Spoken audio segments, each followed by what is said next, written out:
Et bonjour, et ben ça y est, on va finir en fait la série sur les macronutriments, sur l'alimentation de base, différente des micronutriments où il y a déjà eu une très grosse vidéo, vitamine D, magnésium, etc., etc. Donc on a parlé de l'eau. L'eau, vous le savez, c'est hyper important pour votre corps. 70 à 80% de votre caboche est fabriquée par de l'eau. Et que la déshydratation, qui est quand même un mot aujourd'hui très présent dans mon cabinet, donne des conséquences très importantes, des fois des conséquences qu'on ne soupçonne pas. Ensuite, on a parlé des protéines. La protéine, lorsqu'elle est découpée, ça donne des acides aminés. Repensez cette histoire de gros collier et on va réussir à avoir plus qu'une seule perle. La protéine, c'est la base structurale, c'est la base de la pyramide de notre corps.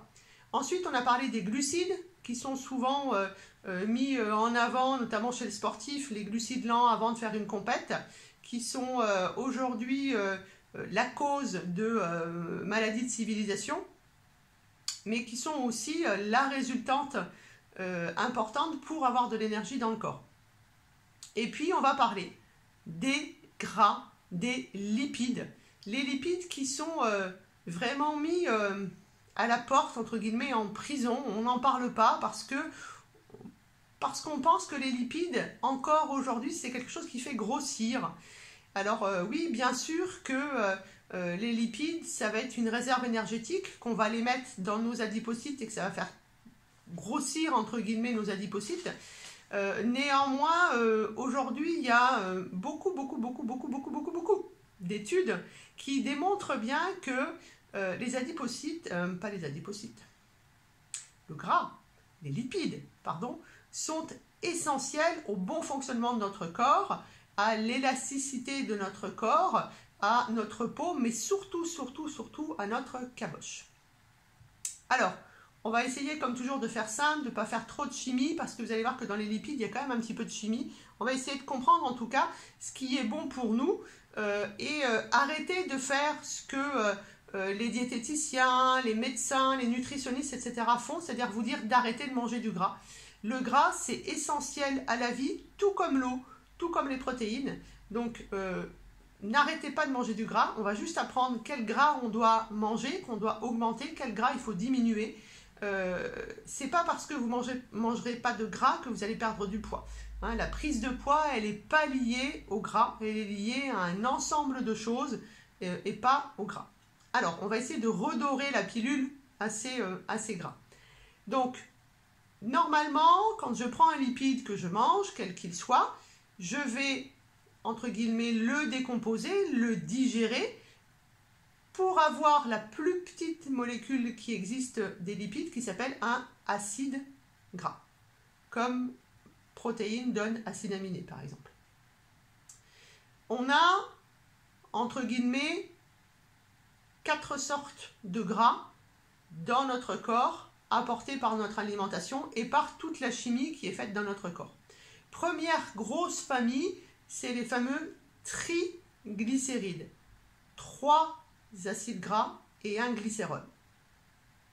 Les triglycérides, 90% sont emportés par l'alimentation et seront digérés. Les triglycérides, c'est la plus grosse réserve d'énergie de notre corps. C'est ce qui va être justement mis dans nos adipocytes, faire gonfler ou pas nos adipocytes, ça dépend s'ils sont pleins déjà ou pas. Hein. Le mieux, c'est d'avoir des adipocytes qui sont plutôt plats, et du coup, on peut les faire gonfler, utiliser cette énergie, et mon adipocyte, il revient plat. J'espère que vous avez bien enregistré dans toutes les vidéos que je vous fais que les adipocytes, en fait, on les perd jamais, sauf si vous faites de la chirurgie esthétique. Donc, le triglycéride, c'est notre réserve d'énergie pour le corps. Donc, c'est quelque chose qui est quand même hyper important. On ne peut pas être sans triglycérides.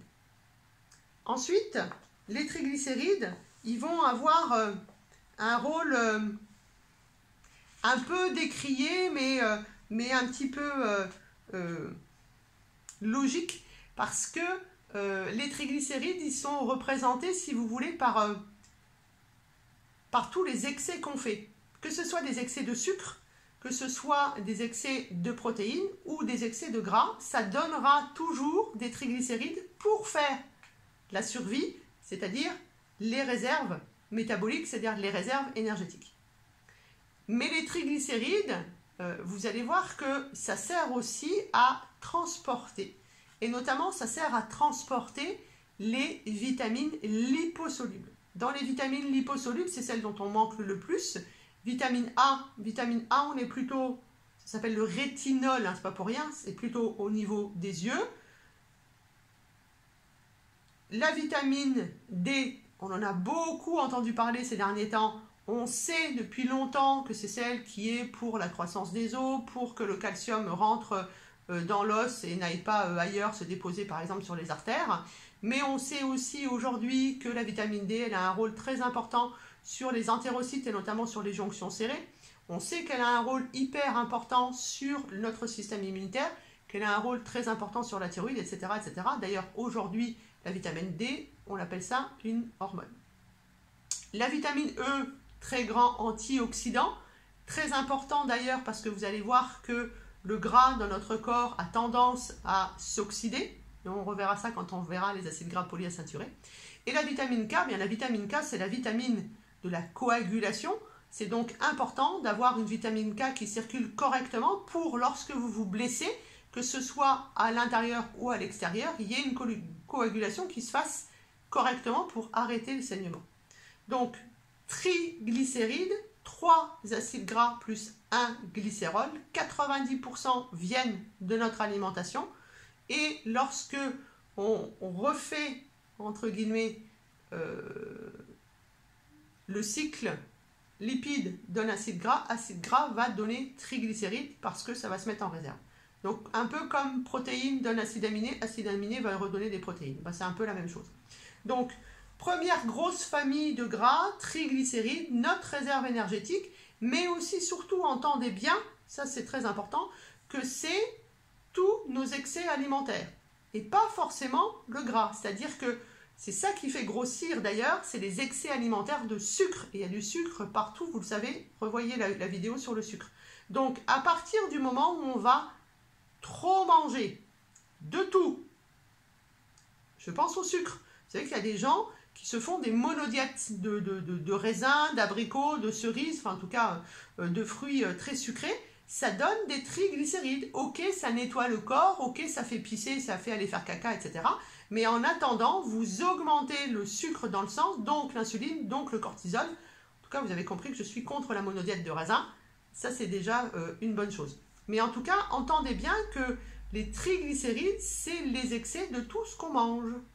Donc, regardez bien sur votre prise de sang combien vous avez de triglycérides. On doit être inférieur à 1,50 normalement si on est correct.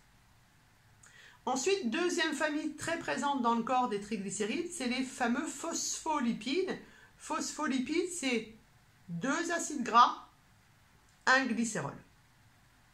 Les phospholipides, on en a où? On en a dans la membrane des milliards de cellules qu'on a dans le corps.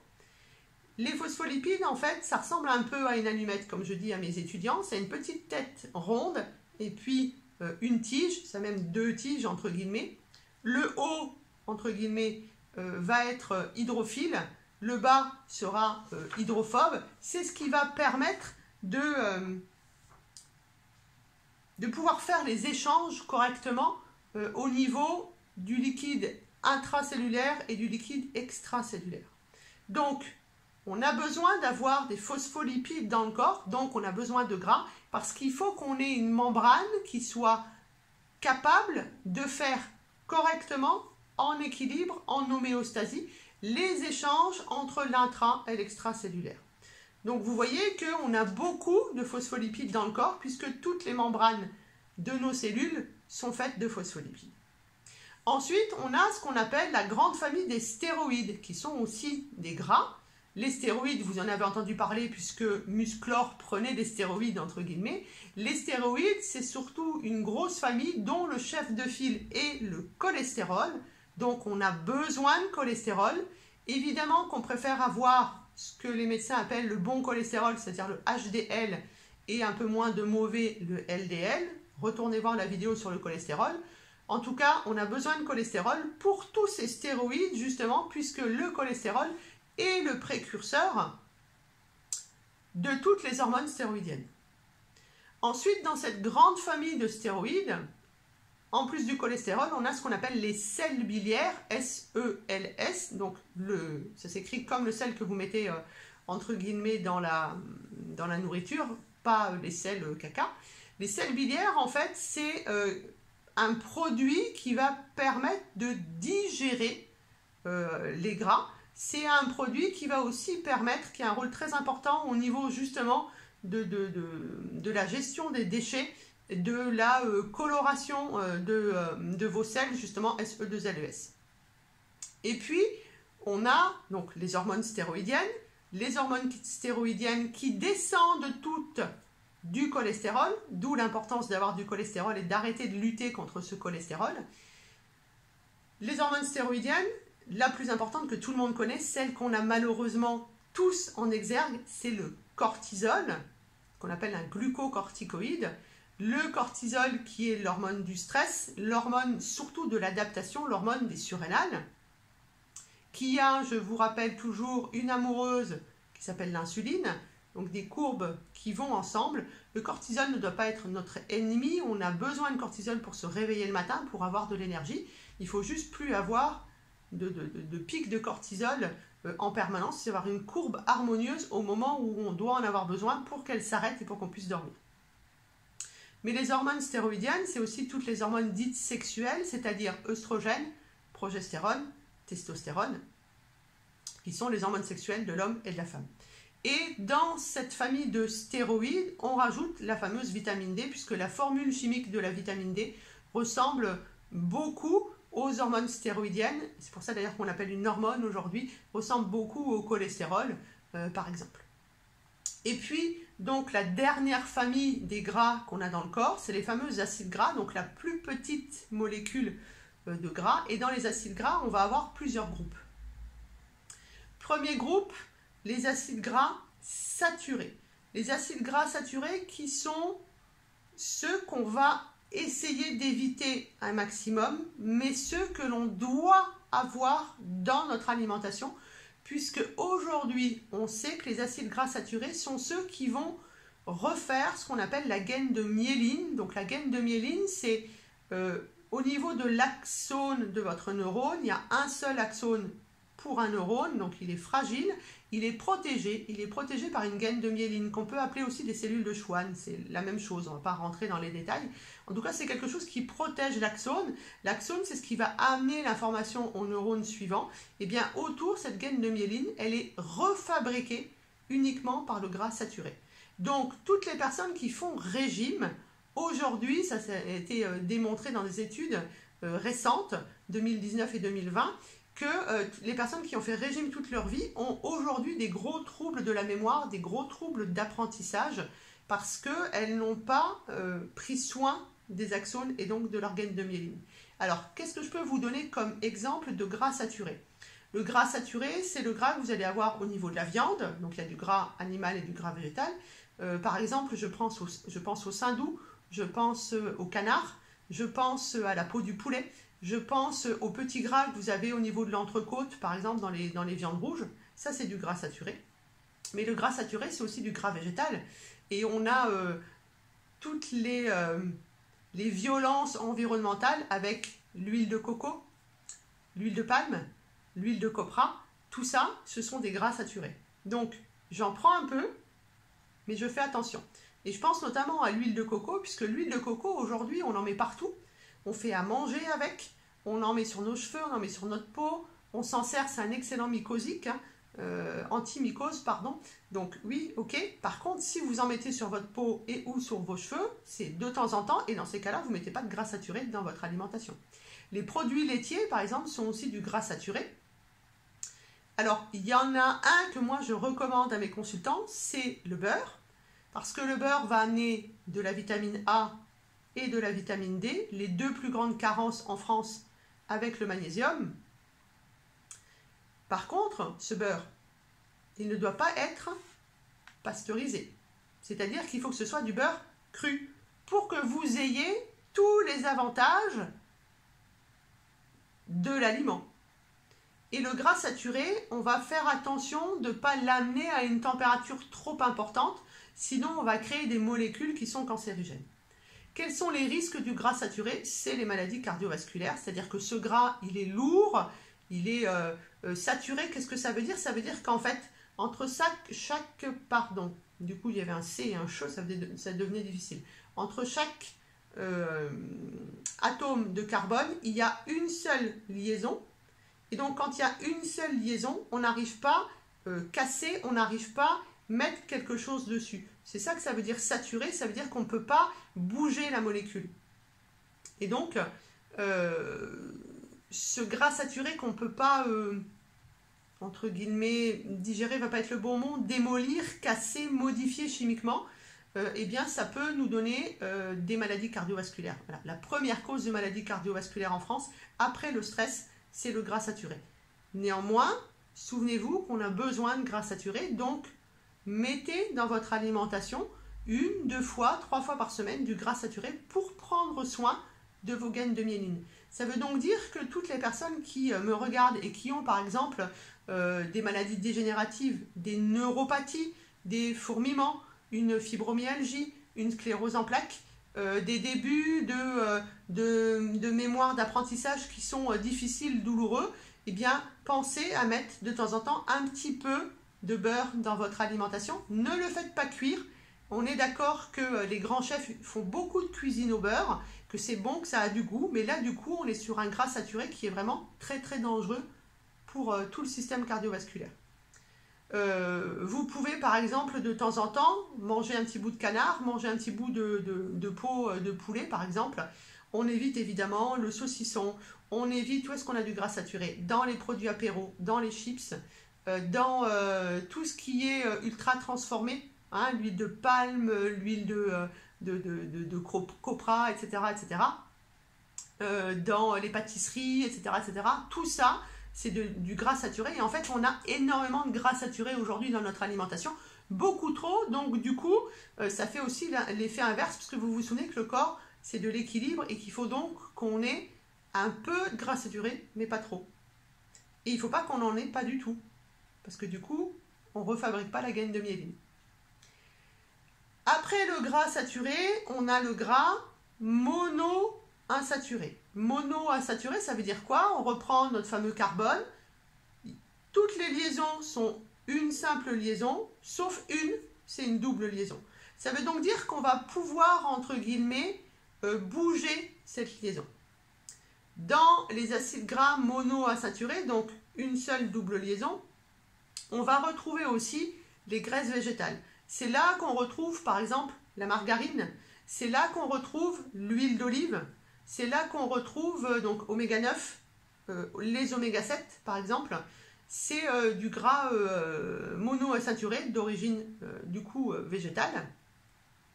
Et la petite particularité de l'acide gras monoinsaturé, c'est que 1, c'est synthétisable par le corps.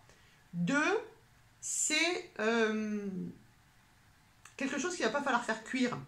C'est-à-dire que les graisses végétales, il ne va pas falloir les faire cuire. La margarine, par exemple, en fonction de celle que vous choisissez, c'est ou du saturé ou du monoinsaturé. Il ne faut pas la faire cuire. Parce que là, du coup, vous allez passer ce qu'on appelle de la forme cis à la forme trans. Donc là où il y a la double liaison, les fameuses liaisons autour du C vont, si elles sont vers en haut pour rejoindre leur H, c'est une forme bateau, ça s'appelle la forme cis.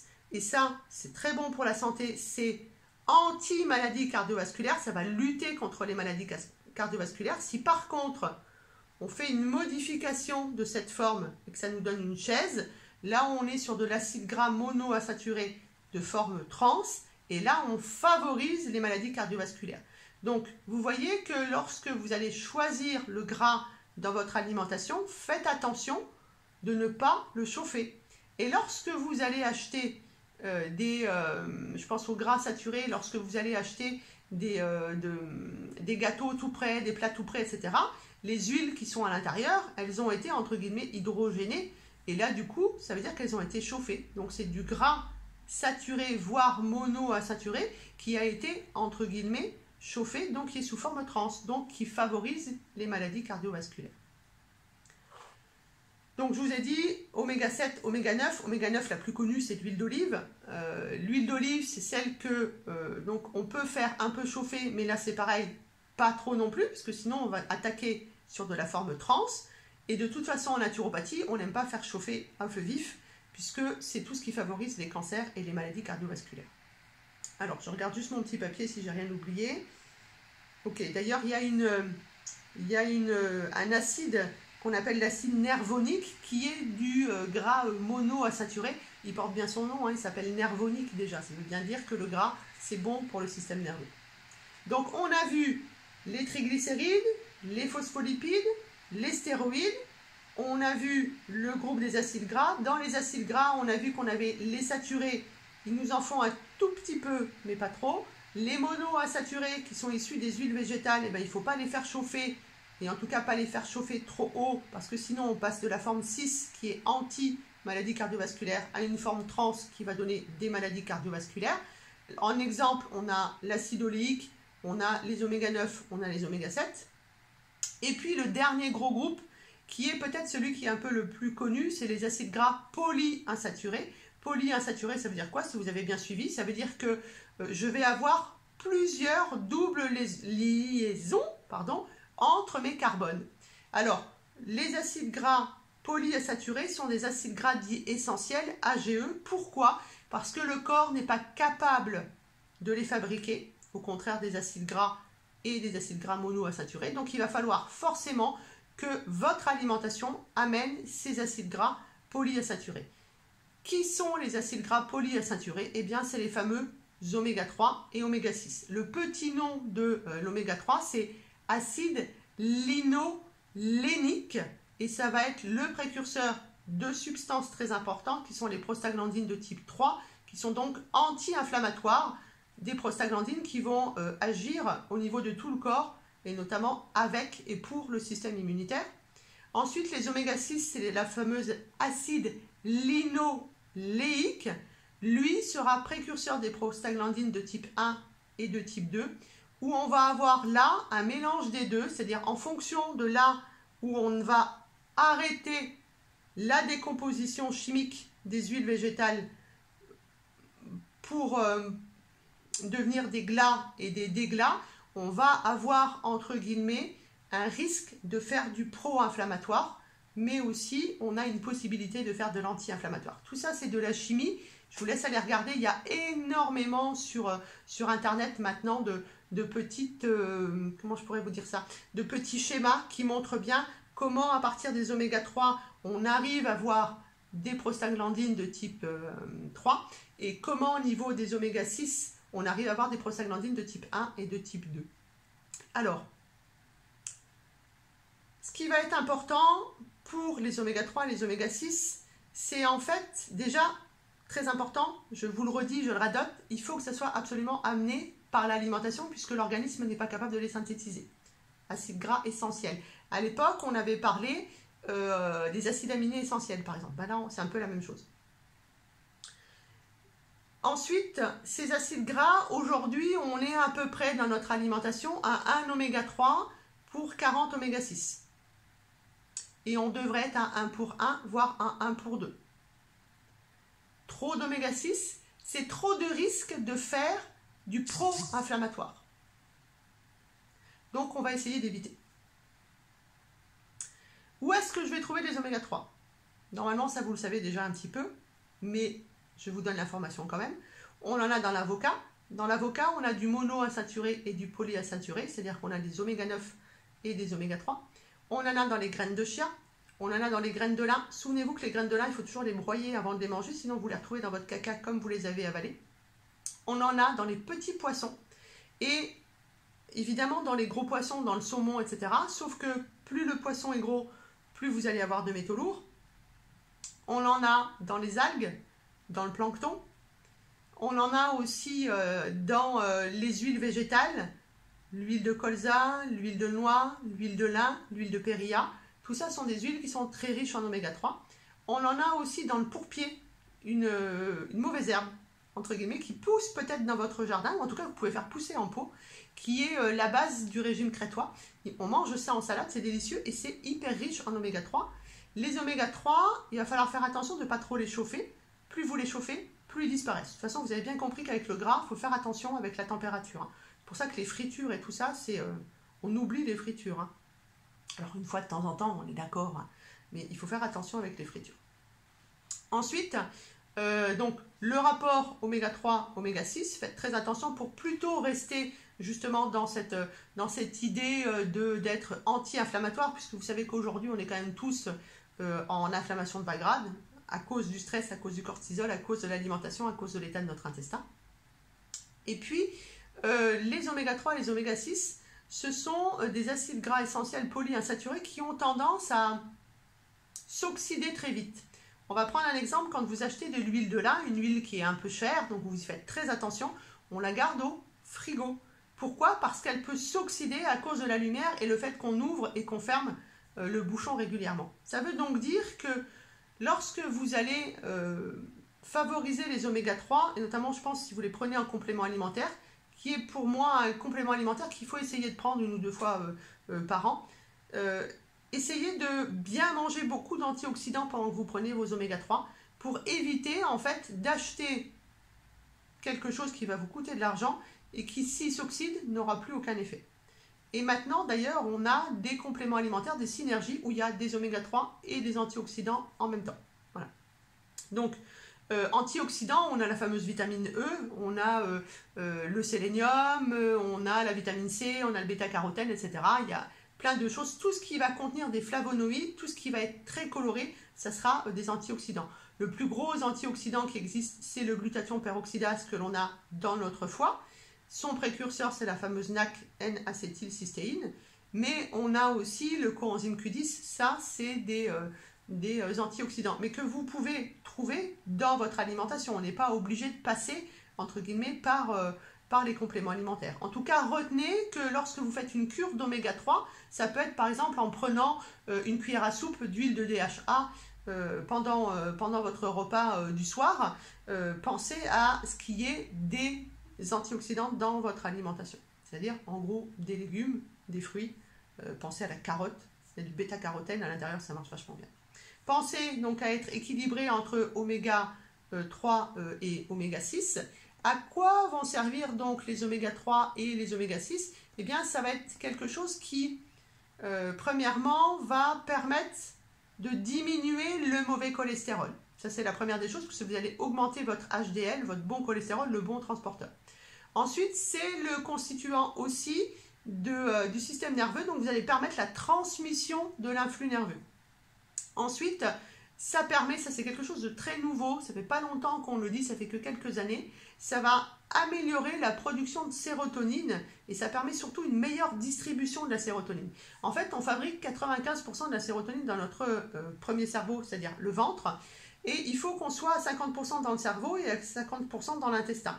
Et donc, il faut donc que cette sérotonine, elle soit capable de s'échanger entre le haut et le bas. Ben, c'est les oméga 3, entre guillemets, c'est pas des transporteurs parce que c'est un peu plus compliqué que ça, mais en tout cas, c'est les oméga 3 qui vont permettre que vous ayez autant de sérotonine dans l'intestin numéro 1 et que de sérotonine dans votre cerveau. Ensuite, c'est quelque chose qui est très important au niveau du muscle cardiaque et notamment au niveau du rythme cardiaque. C'est-à-dire que les oméga 3, ils vont moduler l'arrivée de calcium et donc permettre que vous arrêtiez de faire des troubles du rythme. Voilà. Alors, les oméga 3 ont tendance à être, et souvent il y a des gens qui les prennent pour ça, anti-agrégants plaquettaires. Qu'est-ce que ça veut dire? Ça veut dire qu'on va avoir un sang qui sera un peu plus fluide, qui va mieux circuler. Il va allonger un petit peu ce qu'on appelle le temps de coagulation, c'est-à-dire que vous allez avoir une coagulation qui va être un petit peu plus lente. Et ça, c'est excellent pour toutes les personnes qui ont des maladies cardio, des gens qui ont fait des infarctus, des AVC, accident vasculaire cérébral, des AIT, accident ischémique transitoire, toutes les personnes qui ont une circulation du sang qui est lente, toutes les personnes qui ont des problèmes hormonaux, puisque les hormones sont transportées dans le sang, toutes les personnes qui font des vertiges, des acouphènes, des personnes qui ont fait des hémiplégies, etc., des personnes qui ont du cholestérol, des triglycérides, et bien prenez les oméga 3, ça va vraiment favoriser la circulation du sang. attention, bien sûr, si vous vous supplémentez en oméga 3, il ne va pas falloir, si vous êtes sous médicaments comme aspégique, cardégique, etc., c'est-à-dire des antiplaquettaires, parce que justement vous avez fait des maladies cardiaques, vous ne pouvez pas prendre plus de 500 mg d'oméga 3 par jour sans risque. Si maintenant c'est votre médecin qui vous le prescrit, vous pouvez monter jusqu'à 1 gramme, voire 2 grammes, parce que lui vous fera des prises de sang et gérera en fait votre médicament en fonction des oméga 3 qu'il vous a conseillé. Mais nous, en tant que thérapeute, on ne peut pas vous conseiller, si vous êtes sous anticoagulants, comme on appelle ça, pas plus que 500 mg par jour si vous prenez une supplémentation. Donc, les oméga 3, donc on part toujours, que ce soit oméga 3, oméga 6, donc dans les acides gras polyinsaturés, du gras végétal, et il va y avoir des réactions chimiques dans le corps avec ce qu'on appelle des désaturases, mais aussi grâce au magnésium, grâce aux vitamines C, aux vitamines B, au fer, etc. On va pouvoir en fait partir de 18 carbones pour pouvoir aller jusqu'à 20 carbones, 22 carbones, et donc fabriquer ce que vous connaissez aujourd'hui qu'on appelle EPA, DHA. Je vais essayer de vous donner le nom, mais c'est un peu compliqué. C'est EPA, c'est Eco Penta. Penta, c'est 20. Et Noïque, EPA. Donc, c'est essentiellement les poissons gras. Ensuite, DHA, c'est 22 carbones. Là, on est sur de l'acide doco, ça, A. Je la refais. Doco, ça et xaéonique. Donc, vous voyez, il vaut mieux dire DHA.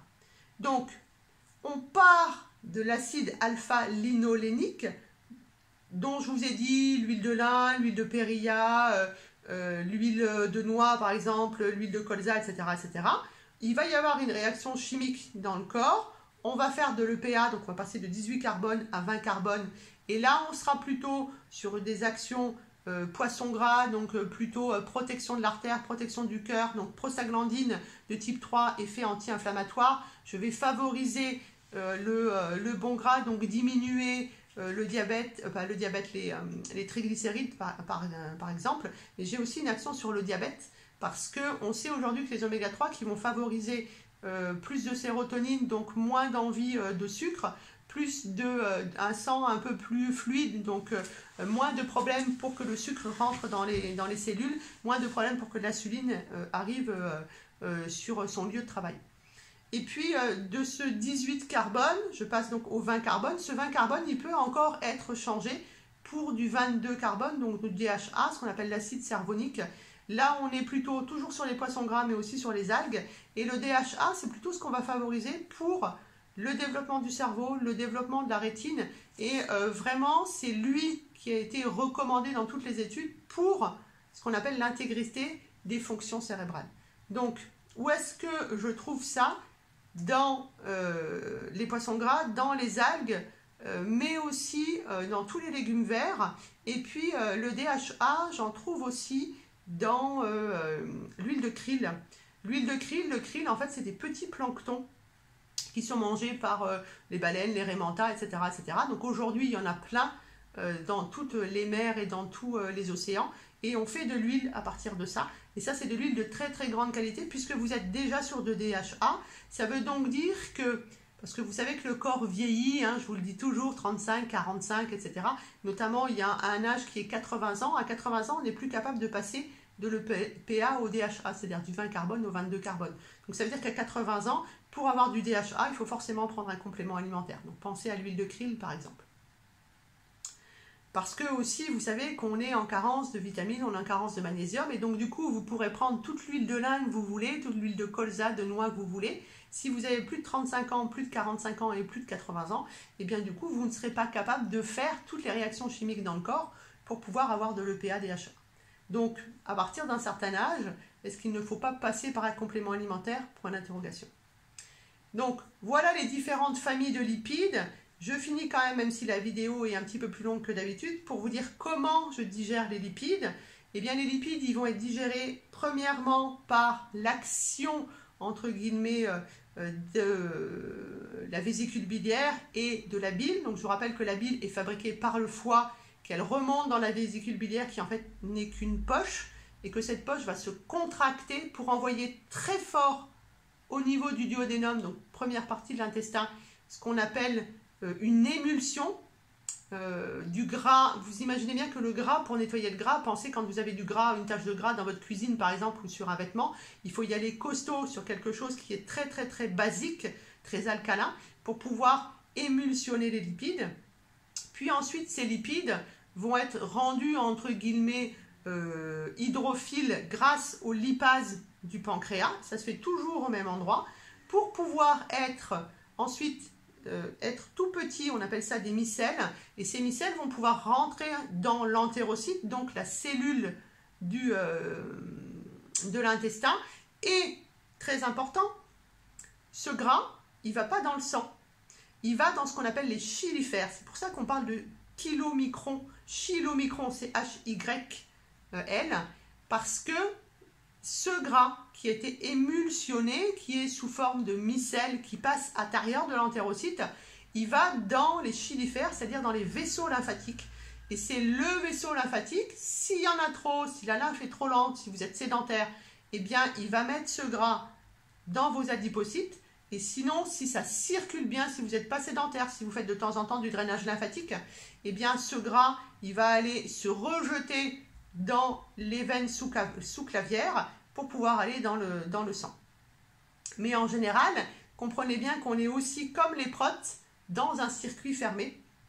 On va prendre des triglycérides qu'on va casser, qui vont devenir des acides gras, et ces acides gras, en fait, on va les mettre en réserve, on va les remettre ensemble sous forme de triglycérides, ou ça dans vos adipocytes. Voilà, j'espère que j'ai été assez claire.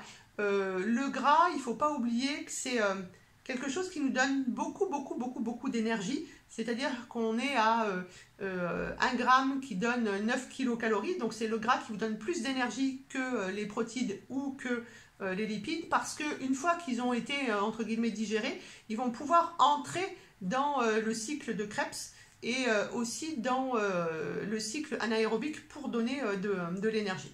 Donc, par cette vidéo, je voulais remettre en exergue le fait que le gras, c'est la vie.